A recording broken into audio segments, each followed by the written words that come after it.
ازيكم وعاملين ايه؟ وحشتوني كتير كتير كتير. يا رب تكونوا بصحه وسلامه وكويسين. معلش اتاخرت عليكم شويه بس عشان اوحشكم. صلوا على النبي. النهارده هنعمل مع بعض اكله مصريه اصيله وهي الكشري. ولادي بقالهم كام يوم بيطلبوه مني وانا خايفه اجيبهم بره بصراحه بسبب الصلصه والجو وكده. نصلي على النبي. دي حله اول حاجه حطي فيها شويه زيت كده حبيبي. معلش يا جماعه طبعا على منظر الحله بس انا ولادي في اعدادي ما شاء الله يعني بقالي كتير فمعلش سامحوني. ودي حله حاطه فيها الميه عشان المكرونه بس تغلي. اول حاجه نصلي على النبي ونحط حله فيها شويه زيت كده محترمين. ليه بقى؟ عشان الزيت ده هو هيبقى اساس كل حاجه جايه بعد كده. هيبقى الجوكر يعني بمعنى اصح. اول حاجه بنعملها بنقطع بصلايه كبيره جوليان كده او شرايح. بس اهم حاجه تكون قد بعض او على قد ما تقدري يعني.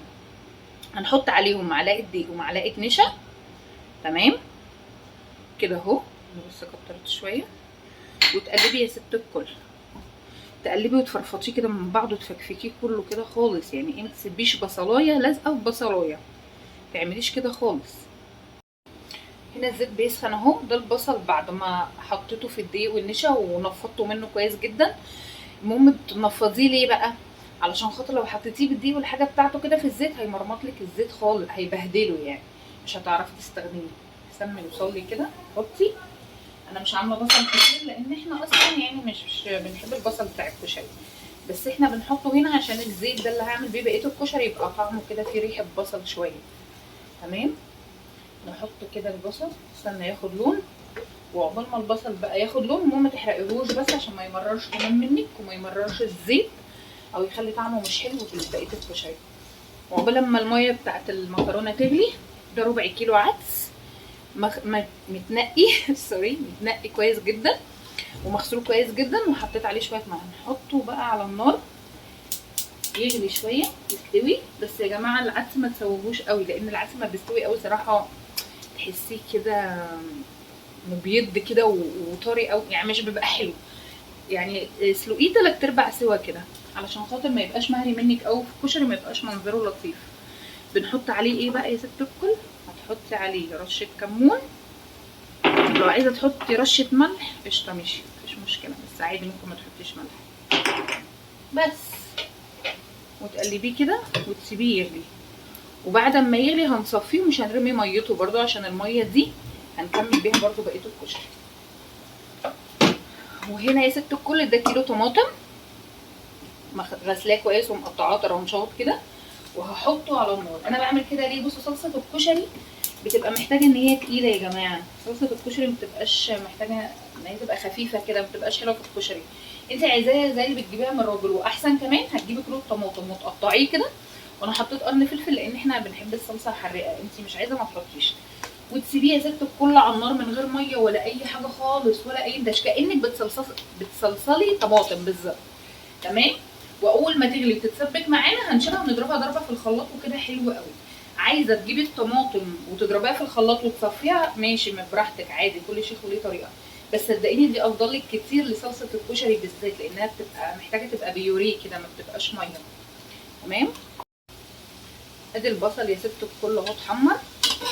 نشيله كده نصفيه كويس. بصي هو على فكره مش غامق بس هو باين في الكاميرا غامق شويه. نطلعه بقى من الزيت وبعد كده بقى نسمي ونكمل. بص بقى يا ست الكل بعد ما طلعنا البصل دول رغيفين عيش ابيض شامي مقصهم بالمقص كده. قصيهم اي شكل انت عايزاه. بتروحي منزلاهم في الزيت. بتنزليهم في الزيت وتقلبي كده يا ست الكل. وهوريكي بعد ما هيطلع هيبقى لونه عامل ازاي شكله عامل ازاي زي اللي بتجيبيه من بره واحسن 100 مره. بس المهم ايدك تفضل تقلب لانه بياخد لون بسرعه يعني. بصي هو خلاص يعتبر خلاص. بصي العيش هنا كان خلاص اهو. بصي لونه اصلا عامل ازاي والله احلى من اللي تجيبيه من بره 100 مره. وهنحط عليه بقى رشه ملح ورشه كمون ورشه زعتر ورشه سمسم زي اللي بتجيبيه من بره واحلى 100 مره والله. ميه المكرونه اهي جهزت. هنا بقى هنقطع المكرونه الاسباجيتي 3 عشان خاطر ما يعني ايه في الكشري ما تبقاش حلوه وهي طويله. نص كيلو اسباجيتي ونص كيلو اللي هي الصغننه دي. يعني ايه مكرونه صغننه بقى انتوا بتحبوها. انا مش بحب اللي هي الخواتم الكبيره قوي عشان لما بتستوي بتنفش كده ما بتبقاش حلوه. بس ونسيبها بقى تغلي كده لحد ما تستوي. بس ما تتهريش يا جماعه. يعني سيبوا فيها تكه صغننه خالص. تمام. بص بقى يا ست الكل، هناخد من الزيت اللي احنا حطينا فيه البصل اهو طبقتين 3 زيت حلوين كده ونحطهم، ونروح حاطين فيهم شويه شعريه. قولي كوبايتين مثلا او كوبايه ونص، كوبايه ونص حلوه قوي كفايه، لان اساسا الكشري بتحطيه على بعضه وبعد كده بتحسي ان هو كتير قوي. وشويه لسان عصفور بتاع نص كوبايه. انا بحب احط لسان عصفور يا جماعه، محدش يستغربني. ماشي. بعد كده نقلب بقى يا ست الكل. ثانيه واحده. دوشه دوشه دوشه، معلش من الدوشه. قلبي بقى في الزيت اللي هو اللي انت محمره فيه البصل ده، وكلي احلى شويه رز كشري ما تشوفش في حياتك. بصي هنا خلاص الشعريه ولسان عصفور ابتدوا هم يغمقوا، والمكرونه والصلصه والعدس كل حاجه على عين كده. شغلي نفسك، اول ما تلاقيها ابتدت تاخد لون كده ذهبي فاتح، روحي حاطه ايه، حته توم صغننه خالص كده، حمريه معاهم، بتفرق معاكي في الطعم جدا يا جماعه. دول كوبايتين ونص رز انا غسلاهم ومصفيهم كويس جدا. حطي وقلبي بقى. احنا قلنا اي رز تحطيه كشري غير كشري تقليبتين 3 كده عشان يتغلب بالماده الدهنيه اللي انت حاطاها، زيت او سمنه او ايا كان يعني عشان يطعم ده. وتروحي حاطه الميه زي اي رز مصري عادي جدا يا جماعه. اهو بسم الله بسم الله الرحمن الرحيم.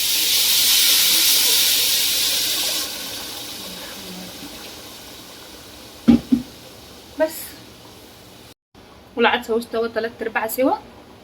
بصي يعني تمسكيها كده تتكسر معاكي. تمام. هنصفيه بقى ونسيبه يهدى شويه، بس مش هنرمي الميه بتاعته، هقول لكم ليه دلوقتي. بص بقى يا ست الكل، بتاخدي من ميه العدس ده تزودي بيها ايه، الرز. ليه بقى؟ عشان يديكي اللون الغامق شويه اللي انت بتاكليه عند بتاع الكشري ده. مش عايزه تحطيها، في ناس ما بتحبش تحطها، ما تحطيش، وتحطي الملح بتاعك والكمون وبس كده بقى. توطي على الرز بتاعك اول ما يطلع قطيع كده من النص، فراغات كده. بصي يا ست الكل، دي حله العدس بعد ما صفيته خلاص. هنحط شويه من الزيت اللي احنا قلنا عليه بتاع البصل، ونروح حاطين حته تومه صغننه خالص جدا اهو يا جماعه، ونشوحها. اول ما تطلع ريحه بس، يعني احنا مش بنحمر. اول ما تطلع ريحه هتروحي حاطه عليها العدس ورشه كمون، وتروحي مقلبه تقليبه صغيره وسايباه بقى، وفضيه في حاجه واسعه عشان خاطر ايه، يعني ما يستويش زياده عن اللزوم في الحله، في سرفيس او اي حاجه. اهي خلاص خدت لون، ريحتها يا دوبك تطلع بس. تروحي مفضيه العدس ممكن تصفيه كويس، وتقليبه كده في التومه الحلوه الجميله، رشه كمون، ممكن رشه ملح بس بلاش يعني تقفري ملح عشان خاطر مش حلو يعني. بس كده يا ست الكل، دقيقه واحده بس وتروحي مفضياه في حاجه تكون واسعه. بصي ولا معجن ولا مهري ولا قشرته طلعت زي الفل. دي حله المكرونه، نفس اللي عملناه مع العدس هنعمله برده مع المكرونه كده. ونحط حته تومه صغننه وتتشوح. نزلي بقى المكرونه يا ست الكل. بصي المكرونه مش مسوياها قوي على فكره عشان خاطر الحركه دي، 3/4 سوا يا جماعه بس. وتقلبي وتطفي بقى، يعني ايه، هي تاخد ريحه الثوم مع الزيت كده وتطفي. وهنا بقى يا ست الكل اخر شويه زيت للصلصه الجميله، ومعلقه ثوم محترمه كده حلوه زيك، وتروحي مشوحه. شوحي بقى يا ست الكل.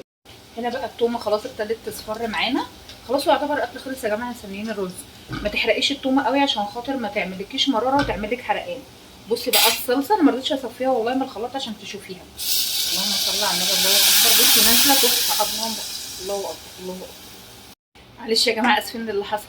نحط بقى رشه ملح على حسب بقى ما انت عايزه، فلفل اسود رشه صغننه خالص، كمون بقى، انا ما بحطش خل يا جماعه، ورشه سكر صغيره خالص عشان الحموضه. وبس كده الاكل اللهم صل على النبي خلص معانا، ومستنيين بقى نجري في احلى. وادي يا ست الكل الكشري بألف هنا وشفا على قلبك. العيش حلو قوي يا جماعه. بصي انا وريتك بس عشان لا عدس ولا معجن ولا حاجه، وبصي الرز ما شاء الله الله اكبر، وابيض ازاي ولا معجن ولا اي حاجه. بألف هنا وشفا على قلبكم. وادي الصلصه، يا رب تكون الوصفه عجبتكم. على فكره تقيله وحلوه جدا. حطي بقى شطه ملح زودي زي ما انت عايزه. العيش هيعجب ولادك وهيعجب اي حد هيدوقه. يا رب الوصفه تكون عجبتك. ما تنسيش تعملي لايك وشير. حطي على العيش ده ملح